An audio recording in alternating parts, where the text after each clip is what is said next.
पिछली वीडियो में बच्चों आप लोगों ने संज्ञा को पढ़ लिया था। इस वीडियो में मैं आप लोगों को सर्वनाम पढ़ाऊँगा।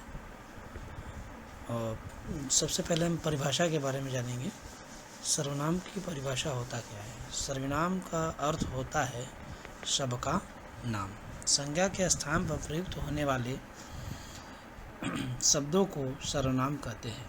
हिंदी में कुल 11 मूल सर्वनाम होते हैं, जैसे मैं, तू, यह, वह, जो, आप, सो, कौन, क्या, कोई, कुछ आदि। हम इन्हें सर्वनाम को उदाहरण के माध्यम से समझने का प्रयास करेंगे कि जैसे है मैं रोज विद्यालय जाता हूँ, तो यहाँ पर जो मैं शब्द आया है ये सर्वनाम शब्द है। इसी तरह वह दौड़ रहा है, यहाँ पर जो वह शब्द आया है वो भी सर्वनाम का ही उदाहरण है।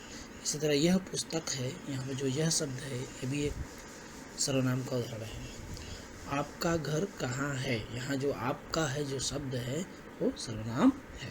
अब इसके बाद हम सर्वनाम के भेद के बारे में चर्चा करेंगे। सर्वनाम के 6 भेद हैं।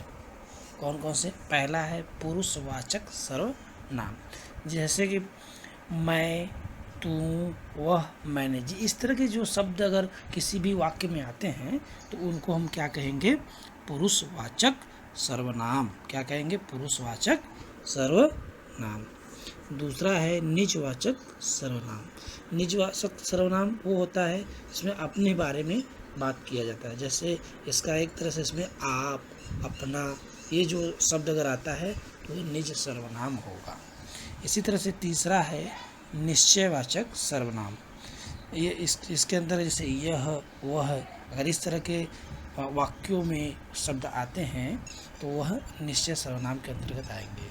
फिर चौथा है अनिश्चय सर्वनाम, जैसे कोई, कुछ, इस तरह से अगर कोई वाक्यों में शब्द आए तो अनिश्चय सर्वनाम के अंतर्गत आएंगे।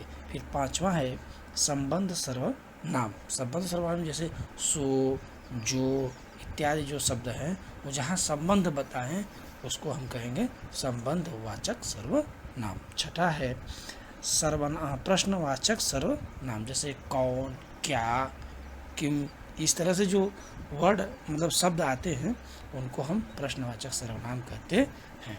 बच्चों, इसको याद करने के लिए मैंने एक ट्रिक बनाया है। हालांकि जो हमने क्रम लिखा है वो ऊपर नीचे हो सकता है, मगर आप इसको याद करने की एक ट्रिक है कि पुरुष का संबंध निश्चय ही प्रश्न है, जो अनिश्चय ही उसका निजी मामला है। यानी पुरुष का यानी पुरुषवाचक सर्वनाम, संबंध से संबंधवाचक सर्वनाम, निश्चय ही निश्चय से हो गया आपका निश्चयवाचक सर्वनाम, ही साइलेंट रखिए, प्रश्न है यानी प्रश्न से प्रश्नवाचक सर्वनाम, जो अनिश्चय, अनिश्चय को हम अनिश्चयवाचक सर्वनाम कहेंगे, ही साइलेंट करिए, उसका साइलेंट करिए, निजी मामला यानी निजी से निजवाचक सर्वनाम होता है।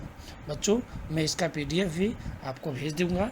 आप इसको जैसे मैंने लिखा हूँ आप वैसे लिख करके आप कॉपी पर नोट कर लीजिएगा। Thank you.